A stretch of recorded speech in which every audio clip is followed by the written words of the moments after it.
see all the devotees here today and to be with all of you who are tuning in online from various places around the world, because today we're under the shelter of Lord Nṛsiṁhadeva and the divine energy. Mahatmanas tumam partha daivim prakritim ashrita bhajantyananya manaso gyatva bhutatim avyayam.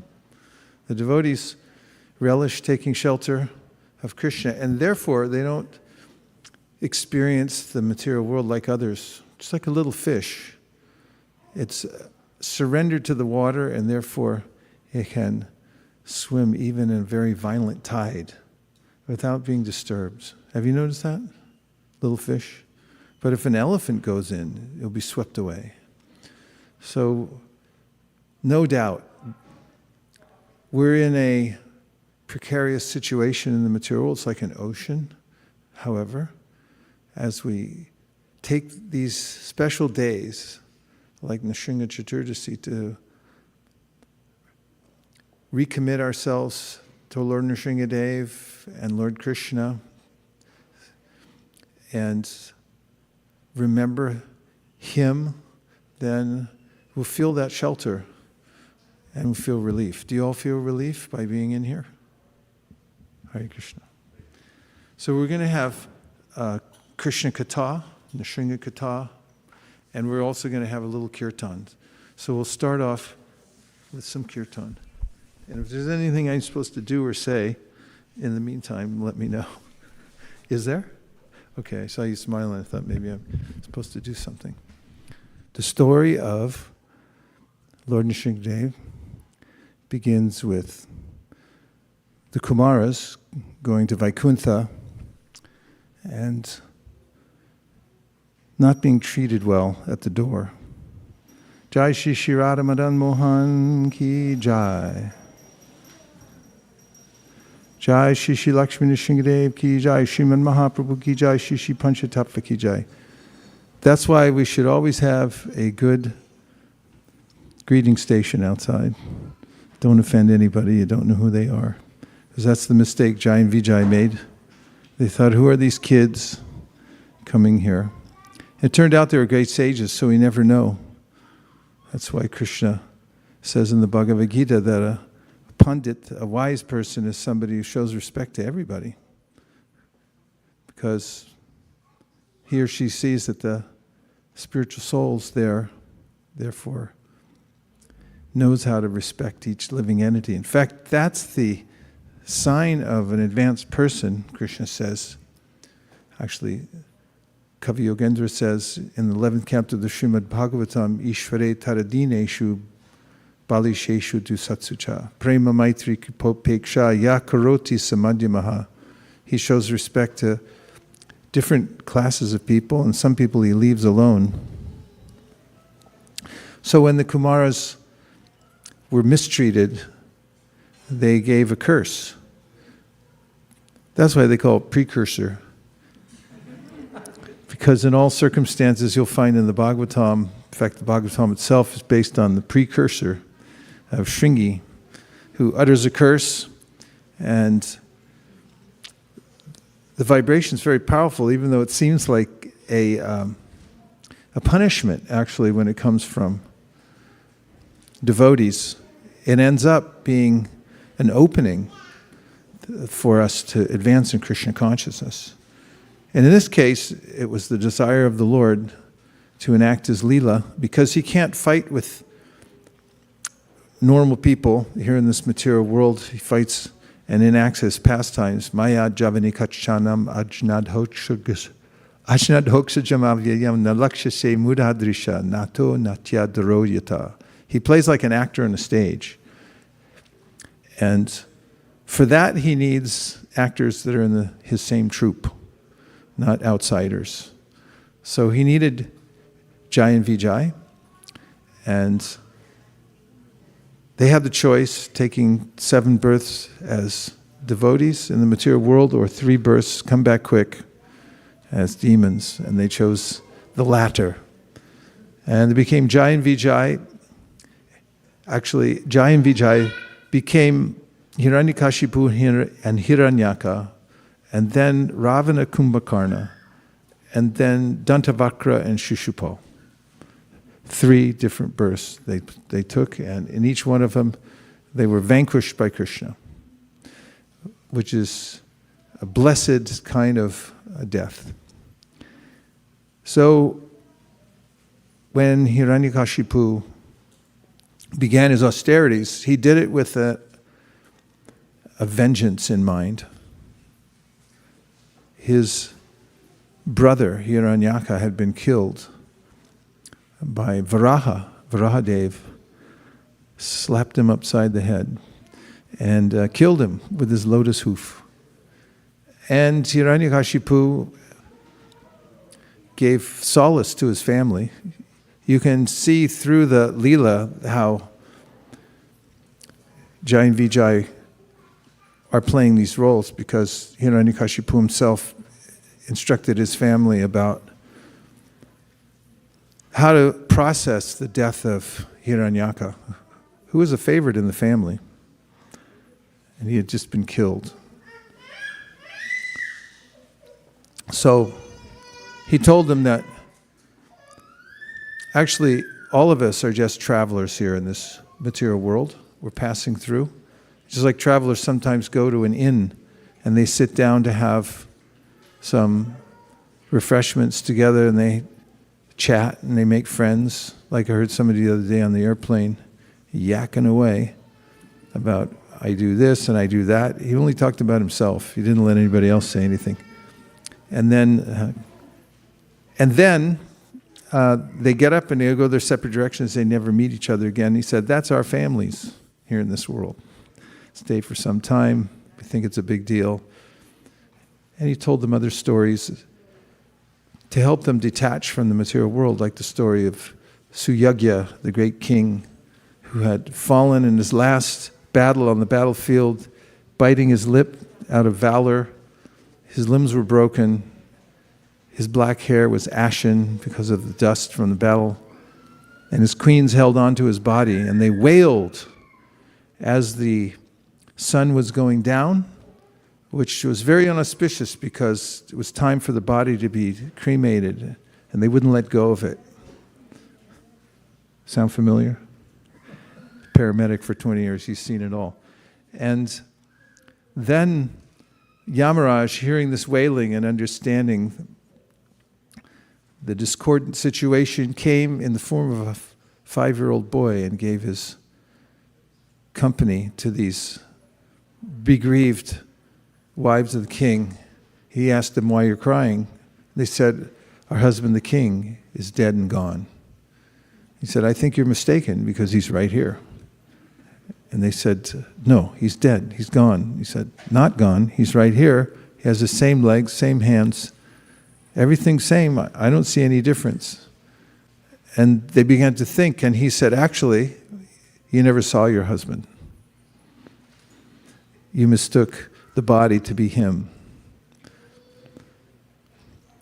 And then he also told the story of the birds that were protecting their nest.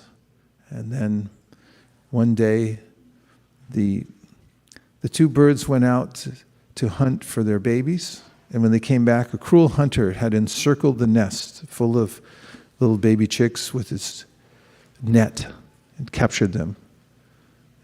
And the female bird, becoming so distressed, seeing her, what do you call it? When it's, Chicklets, but isn't there one word to describe the whole group? Like there's a murder of crows, there's that's what it's called, a flock. Yeah, flock. What if it's a bunch of babies? Anyway, a brood. She flew into the net, sacrificed her life, and then the male bird stood aghast and crying, lamenting, leaving himself open to be shot with the arrow of the cruel hunter. The end. That's the story. Yay! Welcome to Family Hour. So, this is the teachings of Hiranyakashipu to his family, that this world is temporary. We're just passing through. Don't get sentimental. You're going to be shot and killed by the material energy. Hiranyakashipu, however, had his own designs on how to beat the system here in the material world by performing severe austerities. And people have tried since the time immemorial to conquer material nature and develop empires. But sooner or later they're vanquished. So Hiranyakashipu became very powerful through his austerities, so much so that standing on his toes from the Brahmarandra, fire was emanating. It was so intense that it was disturbing the devas. They don't like to be disturbed. So they complained to the temple president, Brahma, who came down and said, "How can I help you?" And at that time, Hiranyakashipu was so accomplished in his austerity that he was a spirit soul who had taken shelter within his bones. There were an anthill that had grown up over him. Did you ever get any colds like that?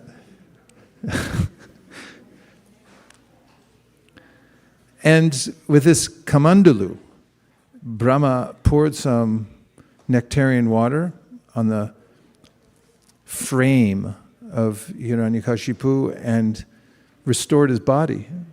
Beautiful golden hue and a body as strong as thunderbolts. And Hiranyakashipu asked for insurance. He wanted to buy insurance from Brahma, which is what everyone does in this world. I have a list, actually.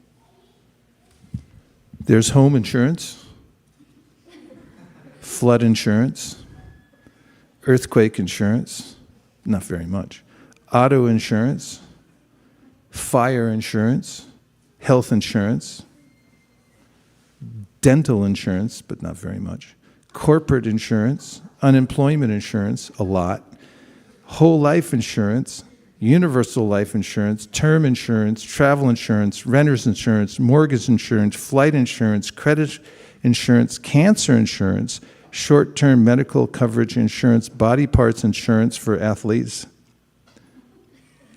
global warming insurance coming soon.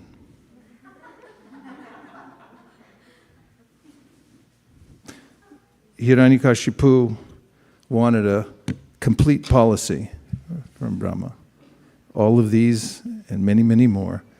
And the whole idea that I have here in this world is indemnification from death. Same idea Hiranyakashipu had. Just cover everything. There's one thing that he forgot about, however. He didn't read in the fine print, as you may know from any insurance policy, about acts of God. This is a legal term.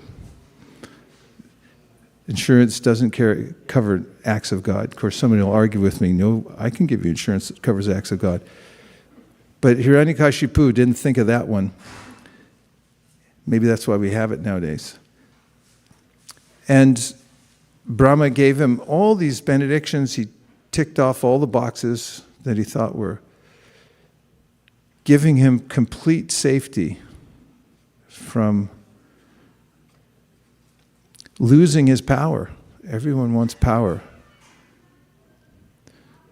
There's a philosopher named Michels, and he has this law of oligarchy. He says, you know about this? Did you just study it in sociology? No, I didn't. Okay. And Michels' iron laws of oligarchy are that as soon as people get power, human beings, conditioned souls,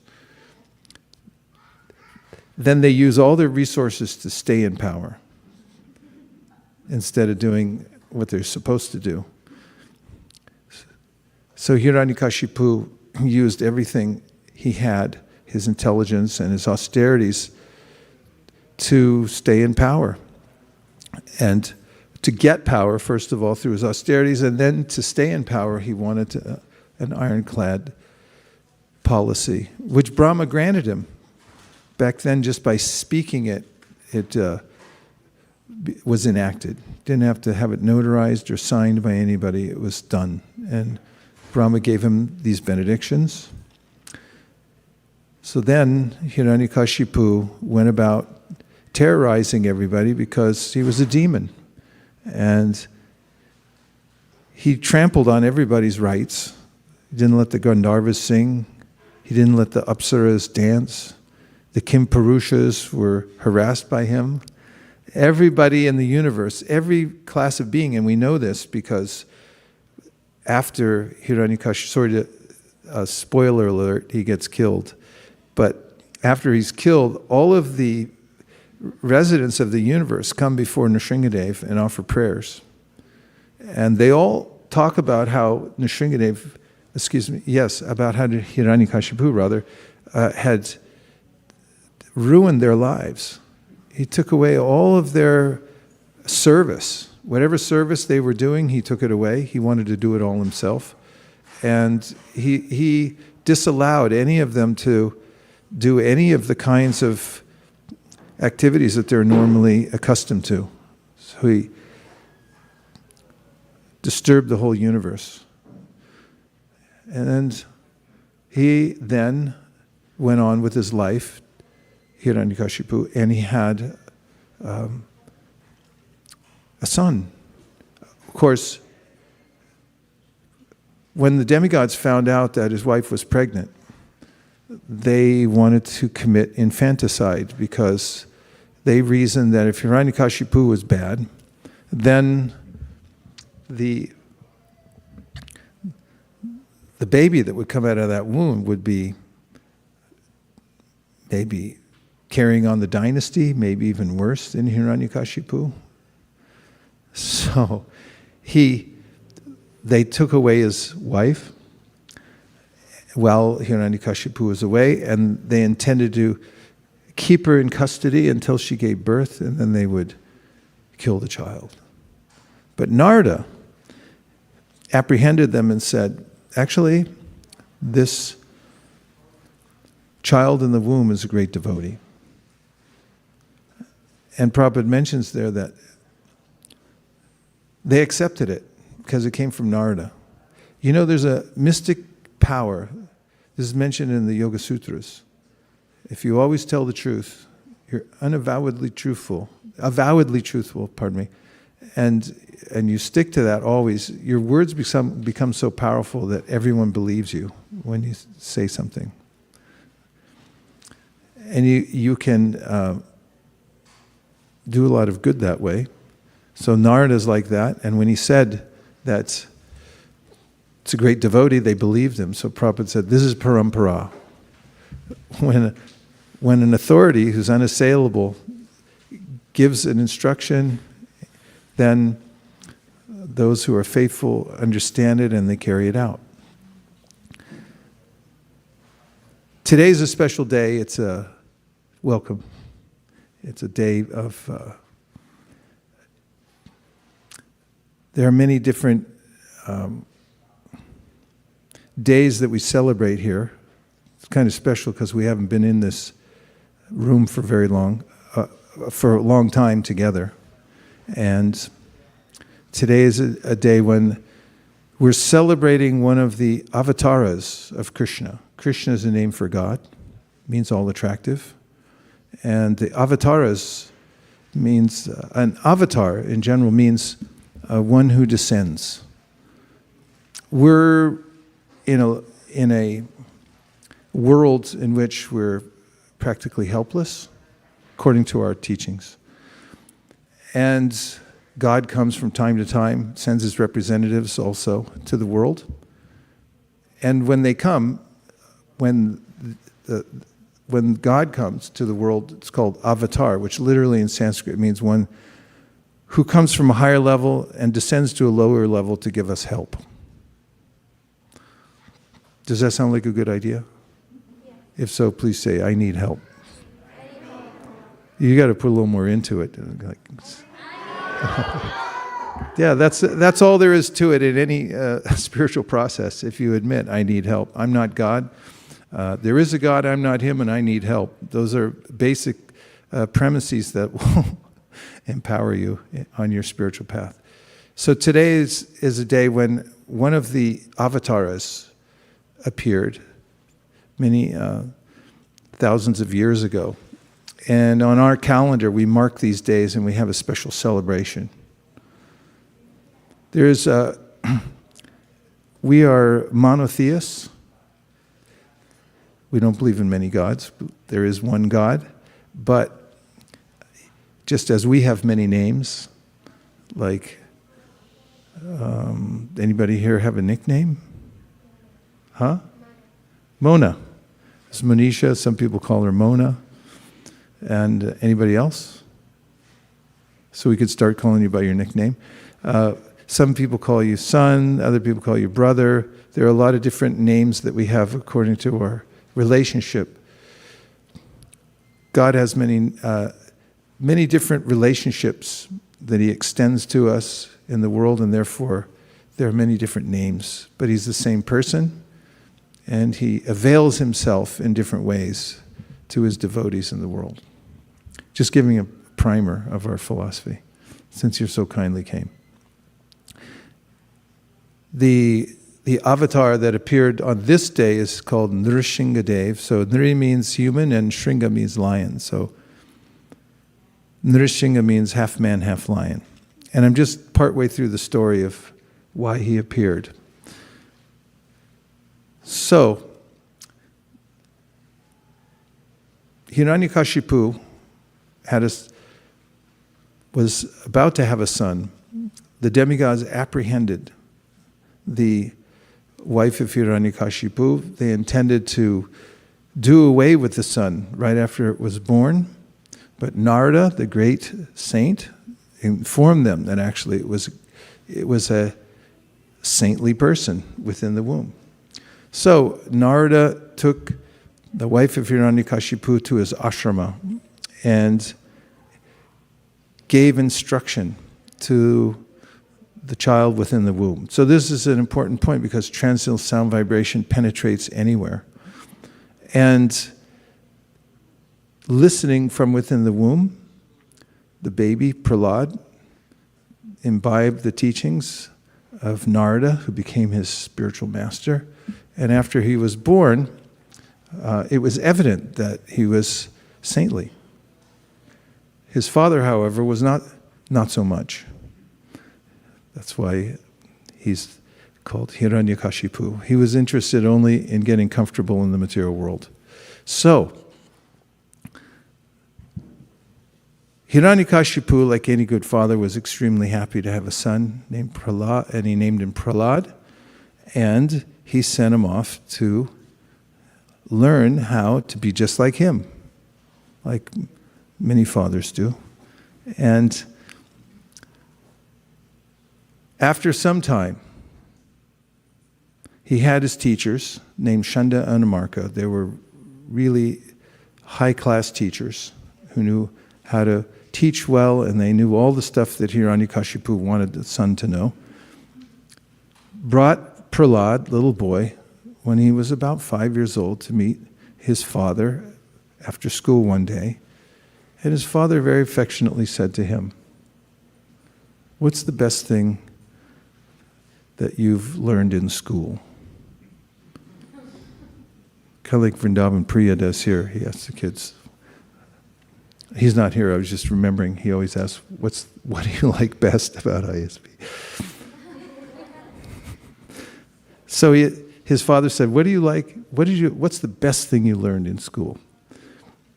And Prahlāda said, "Sadhu manye suryavarya dehinam sarasamudvigna diyam sadgrahat hivatma patam grihamanda kupam vanam gato yad dharmasrayeta." Which means he addressed his father not as, "Oh, my father." He said, "Oh, best of the demons. Suryavarya dehinam. Oh, best of the demons." People who are dedicated to materialistic life should detach themselves from that situation. It's a dangerous situation. And he said, go to the forest. Vanam gato means, vana means forest, and gata means get going. Go to the forest, give up your attachment to the temporary life and go to the forest to cultivate spiritual knowledge. Prabhupada writes in the purport that that's about going to Vrindavan, the spiritual forest of Vrindavan. And his father wasn't expecting that. He thought he was going to talk about politics, what he had seen on CNN or something. And he was disturbed. So he turned to the teachers, Shanda and Amarka, and said, what are you teaching him? They said, not us. We didn't tell him anything about Krishna. We're not teaching him about renunciation or God. We're telling him to be like you. And his father said, well, go back and try harder. So Prahlāda, they took him back into school. Here are your lessons. And they inculcated everything they should inculcate into little Prahlāda. He tried hard. And later on, at another time, he came back from school and the teachers brought him before his big emperor father who was sitting on a throne and appreciating his power. And he asked his little son with great affection, tell me now, what did you learn? Because he was sure with this new enthusiasm from the teachers, they had brought the new and improved Prahlāda. So here's your new and improved Prahlāda. Tell him, Prahlāda. And then he told him, Shravanam Kirtanam Vishnu Svaranam Padasevanam Archanam Vandanam Dasyam Sakyam Atmanivedanam Inti Pumsart Pita Vishnu Bhaktishchin Navalakshana Kriyeta Bhagavatyada Tanmanye Ditamutamam. He said there are 9 processes for worshiping God, starting with hearing about Him, singing about Him, remembering Him, worshiping Him, worshiping His lotus feet, becoming a friend, giving up everything for Him. And when Hiranyakashipu heard this, he was incensed. And then he started to scream at Shanda and Amarka again, the teachers. And then they pushed back a little bit. You'll notice this in the Bhāgavatam. They pushed back, which is kind of amazing. He said, look, we're doing our best. And we're Brahmins also, so don't get on our case. Because our father is Shukracharya. And, we're not nobody. So don't push us around so much. So Hiranyakashipu wanted to know from his son, where are you getting all this? So then Prahlāda said, Matirna Krishna Parataksatova Mitopi Padyeti Grihavartanam Adanta Gobir Vishitam Tamishram Punak Punash Charvita Charvananam. He just blatantly told him that, people like you who are fully absorbed in dedicating their consciousness to enjoying the material world are like those who chew that which has already been chewed. Matirna Krishna Parataksvatova Mitopi Padyeti Griha Vitanam Adanta Gobir Vishitam Tamishram. And you're falling down into a dark place. And then he told him, Nate viduswata katimhi vishnum durashaya ye bahir artamanina. Anda yatandir upaniyamanas tepisha tantra uridamni bhada. That people in materialistic society catch on to a person who's blind and then they all fall into a ditch because they're following the wrong leader and they don't know that the goal of life is God. And he's describing materialistic civilization where everyone's following some icon thinking that this person is my hero, but actually that person doesn't know what he or she is doing unless they have a goal and dedication to develop love for God. So these are the things he told his father, and then finally he told him, Naisham matistavadarukramangrim sprishart yanarta pagamo yadartaha mahiyasam padarajobhishekam nishkinchananam navranita yavat. And that is that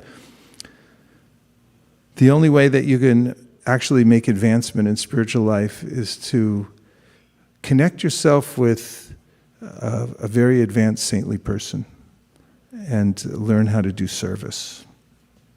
And take the dust from that person and take a bath in it. It means be very humble, and from association with an advanced saintly person, then you can come out of this situation.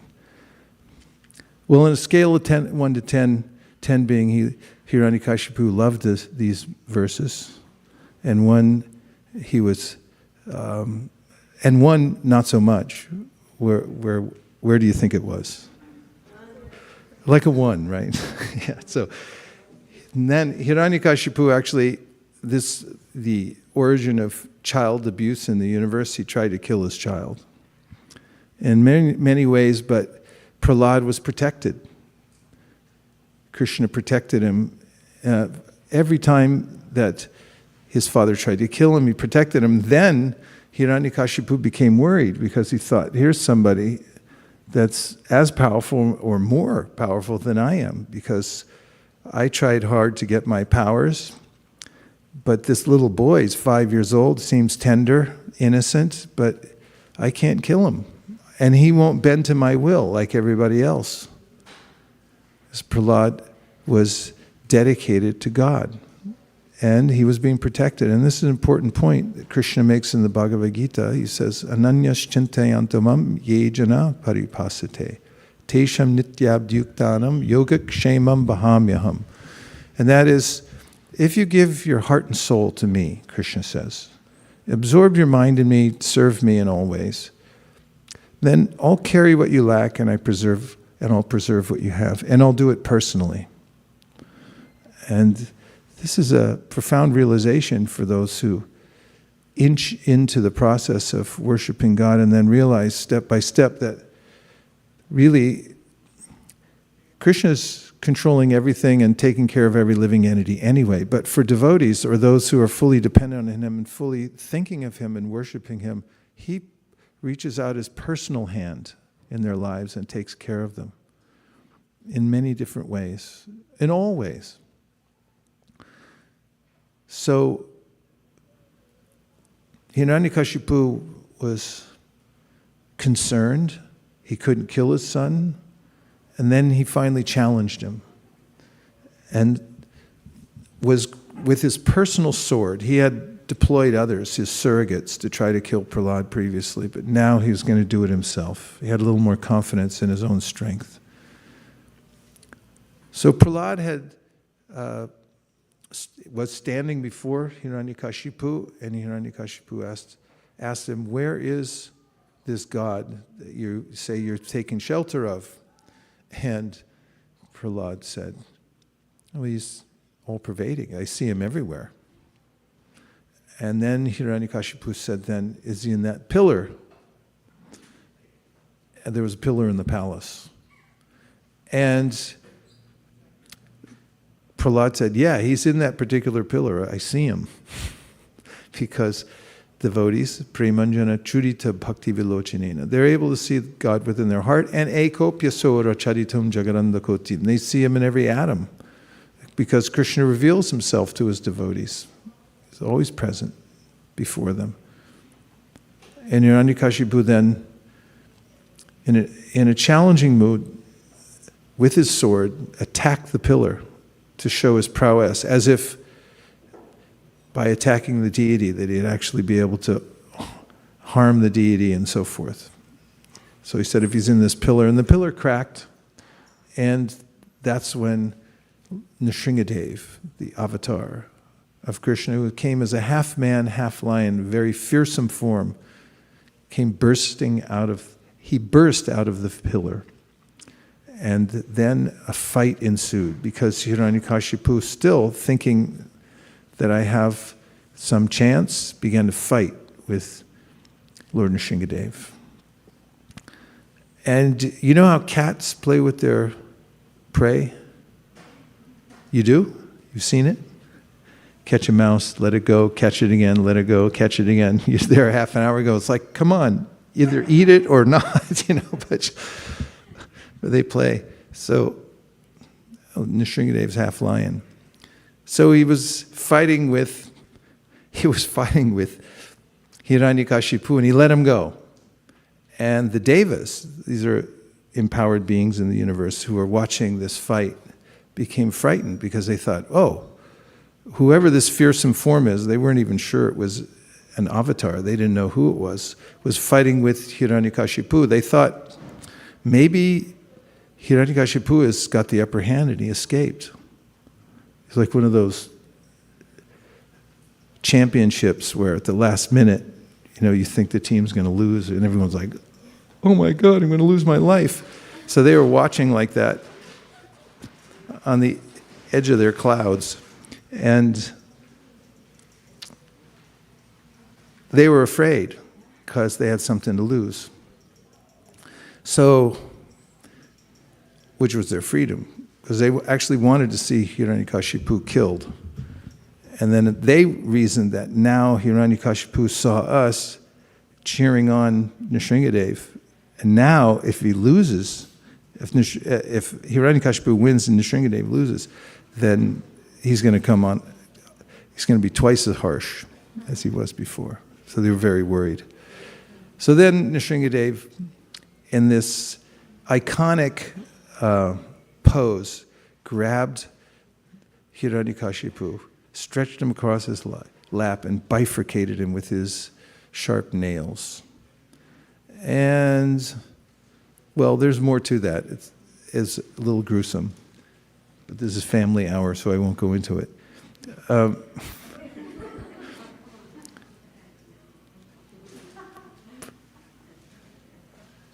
But actually, interestingly, the acharyas, who are the previous teachers, great masters of the process of bhakti yoga, talk about this pastime of Lord Nṛsiṁhadeva. And they mentioned that when he was bifurcating his chest with his sharp nails, he was musing in a way, saying, how to his devotee, Hiranyakashipu, a parent demon, but devotee, how did you let such impurities come within your heart? And it was actually a very loving thing, although externally it looks like it was something that was quite violent.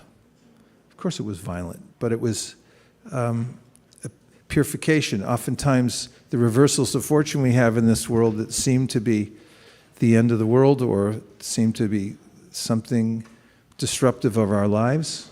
Anybody notice anything like that lately? Anywhere?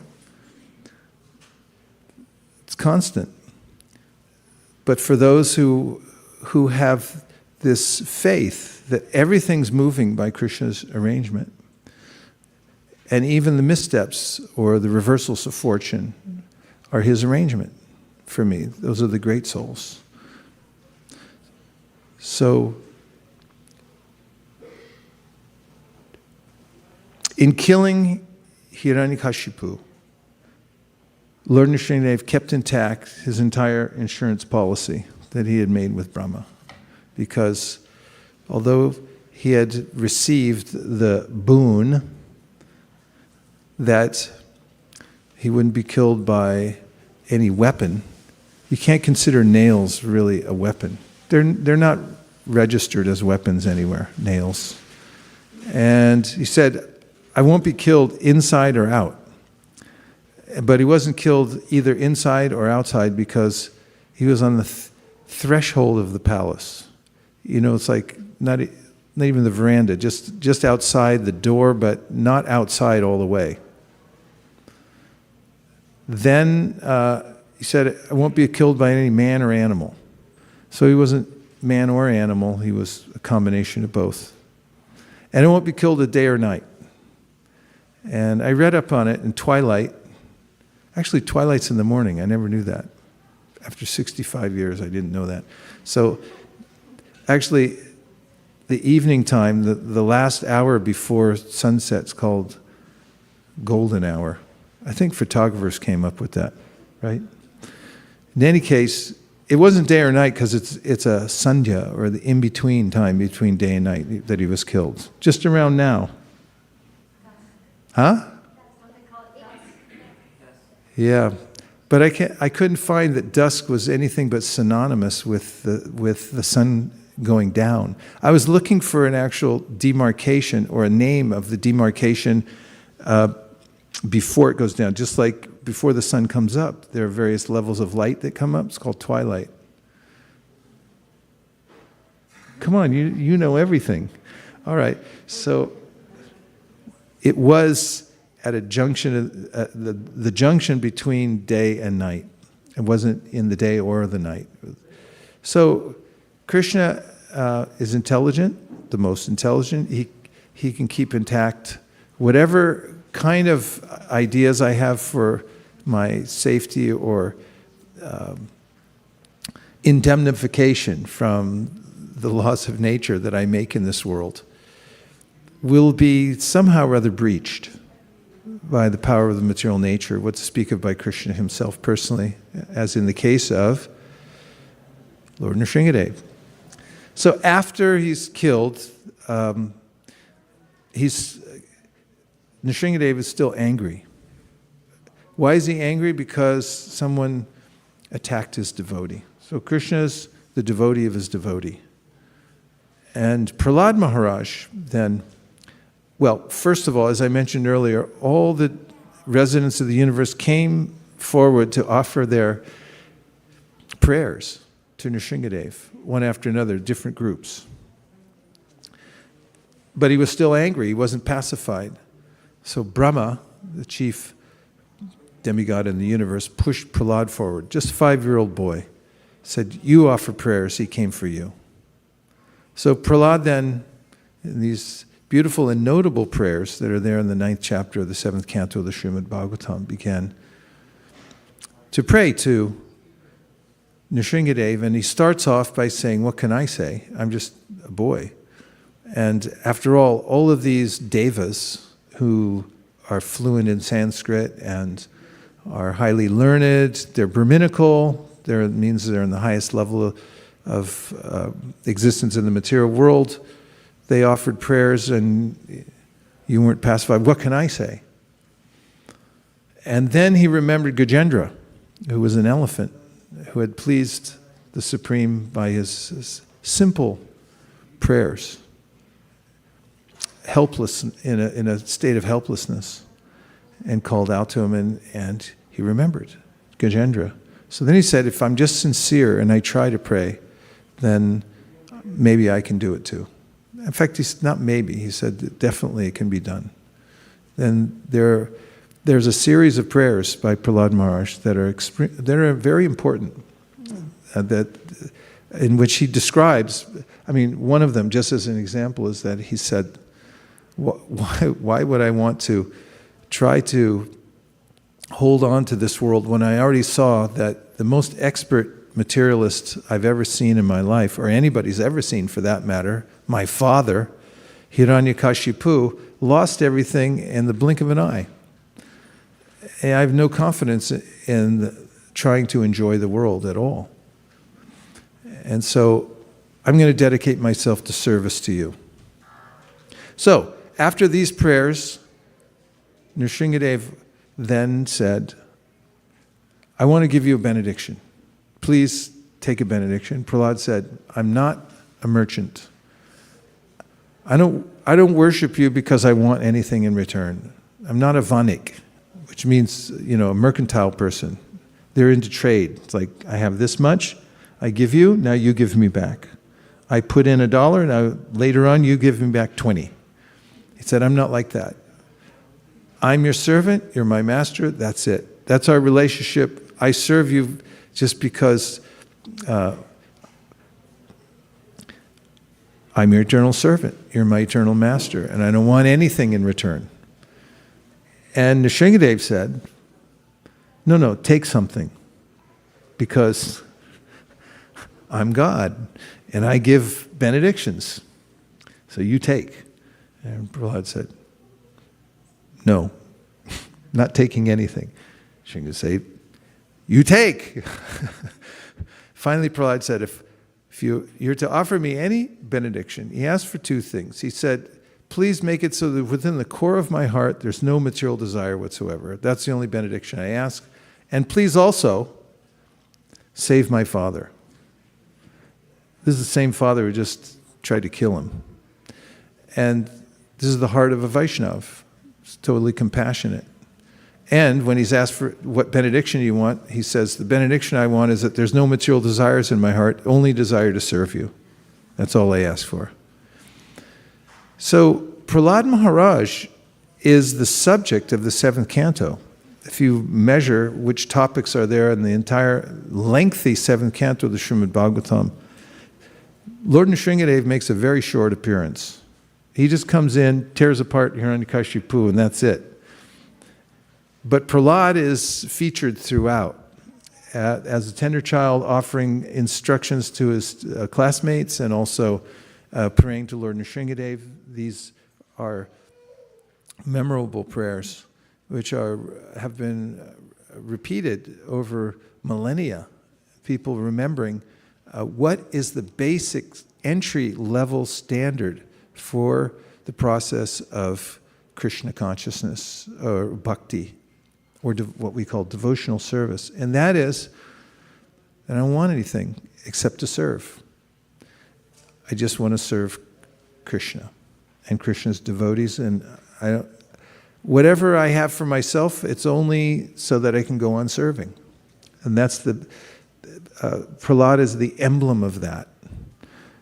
Interestingly, in the Śrīmad-Bhāgavatam when Narada Muni is trying to find the devotee who's received the most mercy from Krishna, and is interviewing different people, observing them. When he comes to Prahlāda Mahārāja, Prahlāda said, I didn't get much mercy, actually. He said, because I didn't get any service. He just came and saved me, but he didn't give me specific service to do. And that actually is very telling, because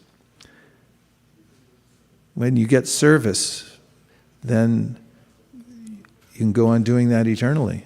For granted some service. Like SKP, we just walked in with the list.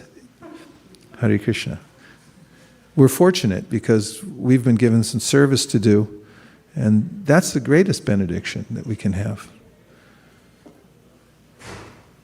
So a couple of, what time is this class over? I'm forgetful right now. 7:15, thanks. We'll take a few reflections or questions to amplify the conversation. Satyade Prabhu, would you like to say anything? He'll do it. He'll say. No? Yeah, give it to him. He'll take. Well, thank you for the wonderful talk, Vaisesika Prabhu. It's nice to be back here. And this is one of my favorite days just because of Prahlāda Mahārāja, like you've been glorifying him and his exemplary service to the Lord. And how happy he was just to be a servant, and how he had no doubt in the protection of the Lord. And his trials and tribulations are so much greater than anything we really face. I mean, not too many of us have a father that wants to kill us. And in spite of all that, in spite of his father wanting to kill him, he didn't hate his father. And actually, he had compassion for his father. So he's a devotee that we can all want to try and become like. Ijo desu. Domo arigatou gozaimasu. Let's hear if anybody else has any reflections or questions. Yes, please. Hare Krishna. And welcome back.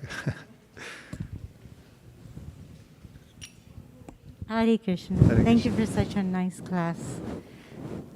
The nice thing Lord Nṛsiṁhadeva had come and saved Prahlāda from this horrific demon, who it was such an obstacle in Prahlāda's life. But for us, he's so significant because he removes all the obstacles in our heart that inhibit us from fully engaging in devotional service. Yes. In fact, one of the statements, Bhakti Vigna Vanashana Shri Nrishinghadeva Ki Jai, we do in the Prema Dhvani. As it mentioned, Vigna means the obstacle, so Bhakti Vigna. Any obstacles to Bhakti, Bhakti Vigna Vanashana. Vinashana means one who destroys all of them. Shri Nrishinghadeva Ki Jai. So your point is very well taken. Sometimes people think, oh, Nrishinghadeva, like, let him destroy all my enemies. But actually, the mood of the devotee, like Prahlāda Mahārāja's mood, that my enemies, he said, there are no enemies in this world except my own uncontrolled mind and senses. The enemy is me. And one of Prabhupada's godbrother's disciples, named Srila Govinda Maharaj, once said that my religion is to find my own faults. What is your religion? My religion is to find find the faults in myself. I'm too busy doing that to find them in other people. It keeps me busy all the time. Yes, Kanka. I was listening to a class today, and they were talking about when Hiranyakashipu was questioning Prahlāda, what have you learned in school? It could have been ordinary, like, oh, well, he's a 5-year-old. He's just talking nonsense, and sent him back. But because Hiranyakashipu was so envious, and he had so much fear of Vishnu, that he took it really seriously. Yeah, and I alluded to that earlier about the reason for fear in the material world is because I have a vested interest in the world. I want something out of it. Like I have a little chip in the game here, and therefore I don't want to lose it. And, there's two sides to that. One side is like, well, surrendering to God, actually, that sounds really scary, risky, because what's left in it for me is one thought. And the other is trying to get this insurance policy that nothing will happen to me. And this, Shukadeva spoke to Śrīmad-Bhāgavatam, who could be an emblem of detachment more than he. His style was to wear no clothes at all. Wasn't interested in the latest styles.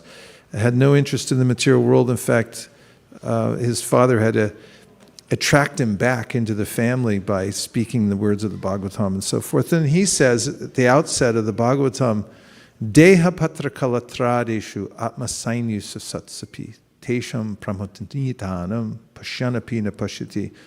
That whatever ways you try to fortify yourself in the world are like taking the help of fallible soldiers. All of the things I think I'm going to be protected by, my body, my family, my nation, and so forth, they'll all fail at a particular time. But only Krishna, only God can protect us ultimately. Yes? Also, one of the things that Srila Prabhupada said, that by worshiping Lord Nṛsiṁhadeva deities in our temples, we're asking him to protect the guru. 3 things: the guru, the devotee, and our ISKCON movement. Yes, and we won't go into the history of that, but that's a fact. Prabhupada started that, and you know better than I, to bring Lord Nṛsiṁhadeva to help us. Very interestingly, we sang the bhajan earlier, and we found from Bhaktivinoda Thakur a few years ago, in which he talks about how getting Lord Nṛsiṁhadeva's mercy awakens one's love for Radha and Krishna also. This is amazing. And he's all pervasive. In the Bhagavatam, of course, we have this whole seventh canto with his pastimes, and then you find him throughout the Chaitanya Charitamrita also. Nrishinghadeva is there among the devotees. There's even Nrishinghadeva Brahmachari, who's famous, and so forth. So he's definitely integrated into all the Gaudiya Vaishnav worship everywhere. Hare Krishna, Gurudev. Hare Krishna. Please accept my humble obeisance. Right. We believe, well, at least I believe, that Krishna has a plan for everything in this material world. So I wonder is Hiranyakashipu important character in his plan, so that we take like a lesson of such characters exist in everyone's heart, and we need to get over it. We need to clean our glass box, like Prabhupada says. So is Hiranyakashipu an important character? Is there what? Is he an important character that Krishna placed in this material world so that we take some lessons from it? Yes. I mean, listen. Think of the name. Hiranyakashipu means Hiranya means gold. Kashipu means soft bed, and so I mean, there's this idea there that okay, this is what everyone wants here. Posturepedic, whatever your number is thing. I don't know what all that is. Yeah, just as long as I'm comfortable, that's the emblem of being comfortable in this world. Take by contrast, Śrīmad-Bhāgavatam Goswami said, hey, aren't there places you can lie down on the ground? What do you need a bed for? What do you need a pillow for? You just use your hands, that kind of thing. I'm not necessarily advocating that, but Śrīmad-Bhāgavatam was. And so it's like, don't overcomplicate life here in the material world and think that this is the goal, so they get comfortable. Bhagavatam says, Kamasya nendriya pritir, labo jivete yavata, jivasya tattva jignasya, narto yascheha karmavi. Whatever kind of sense gratification you take in this world, just take it so you can remain healthy enough so that you can go on doing your service and inquiring about God. And that's the purpose. So yes, he's iconic, and there's a way in which the story looms large amongst all the devotees everywhere as a reminder of how Krishna takes care of his devotees, and also how futile it is to try to arrange a situation in this material world. And as you're pointing out too, we may have that tendency that I'm a little Hiranyakashipu. Where's my insurance policy so everything works out? Acts of God, that won't happen because I got it all covered. Besides, I got a lot of money. I mean, Prabhupada points out in his neighborhood, he found there was a very wealthy man in the Calcutta neighborhood, and he had received a grim prognosis. He was to die, within a month or so, and he had a lot of money, so he brought in a crew of doctors, and he said, can you please give me 4 more years? I have all these plans. Just give me 4 more years, I'll pay you anything you want. And they're like, what could we do? And that's actually one of the prayers of Prahlāda Mahārāja. Says, Balasya neha sharanam pitaro nrishinha, nartasya chaganamudan bhatimajato no, taptasya tap pratividir arihanjasheshtas tavad bibo tanubitan twarupekshitanam. If you got if there's a boat on water, it can't necessarily save a drowning man. Remember the Titanic. If you got a disease, you go to a doctor and you say, can you help me? And they'll say, we'll try. And by the way, can you sign this paper that if we accidentally kill you in the process that you won't sue us? Or if parents, they try to protect their children, but they're not always successful. And why? Because upekshitanam, if Krishna doesn't have that in mind at that particular time, then you can't do anything. We're helpless. Even taking medicine, ashauri chintayat vishnum. When you take medicine, you're supposed to say, this will only work if God makes it work. Otherwise, it's not independently powerful. Nothing is and nobody is. So yes, it's a supreme reminder of don't try to organize your life in such a way that you can stay in the material world and enjoy forever, because you can't. Be like Prahlāda. That's our t-shirt. Yes. So one of my favorite verses that we sing during the Nrishinga prayers is the Yadi dasyasi me kaman. Yadi dasyasi me kaman varamstam varadarshava kamanam hridyasmro asamroham bhavatastu vinevaram. And I always marvel that a 5-year-old boy is so keen on his bhakti towards Lord Nṛsiṁhadeva that he says, if you at all want to give me anything, please remove the desire for material enjoyment from the core of my heart. I also wanted to share when everyone was speaking about how Nrishinghadeva practically removes all the obstacles from our spiritual life. There was something Pankajangri Prabhu had mentioned to one of the devotees in Mayapur, and this pastime was shared that when Radha and Krishna are enjoying their pastimes, they are not able to, or we don't go and ask them to serve us and say, please remove this obstacle, please protect me. But Lord Nṛsiṁhadeva has manifested himself in such an approachable and practical manner where we can approach him for our personal protection. And I thought that was very sweet of the Lord to come in that particular manifestation. What a nice appreciation and a remembrance of Pankajangri Prabhu and Janivas. Thank you very much, Priya Kishori. Well, that brings us to our final point. Thank you, Hare Prabhu, for the Krishna. nice class. I was thinking how Prahlāda Mahārāja is so compassionate and forgiving that when he was asked for benediction, along with others, he asked for the father to be saved. So, we also in our life go through certain incidents and certain things which kind of make us feel away from certain people.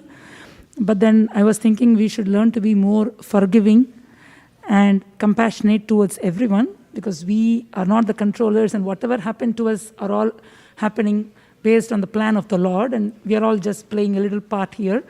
So there is no reason to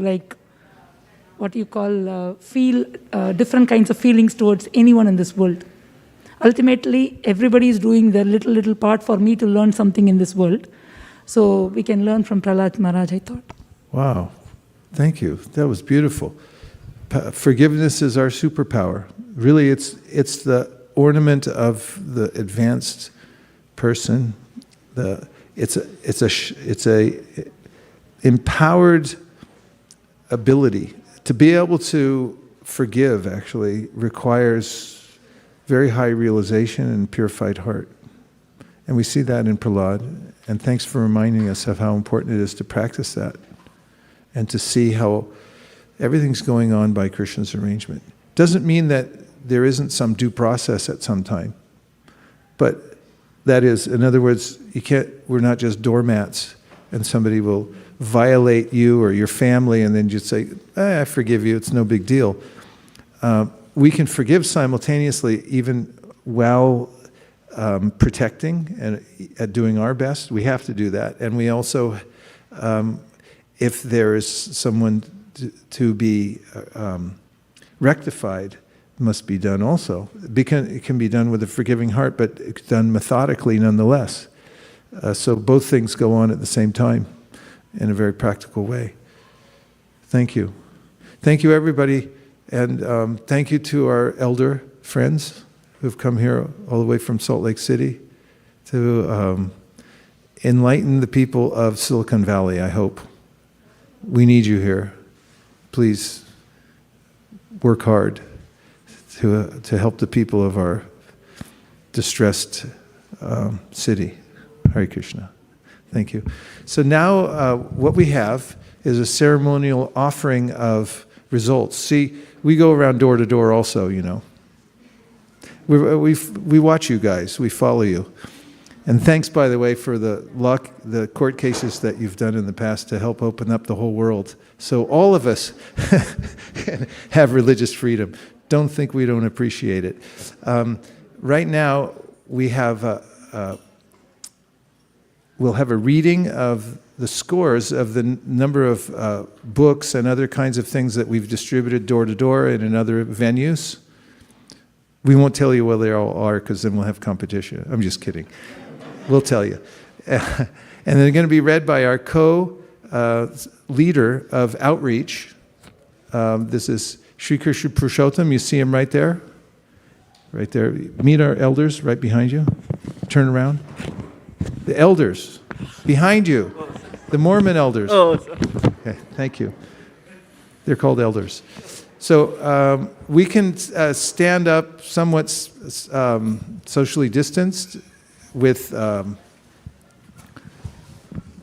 open ears and hearts. Hare Krishna.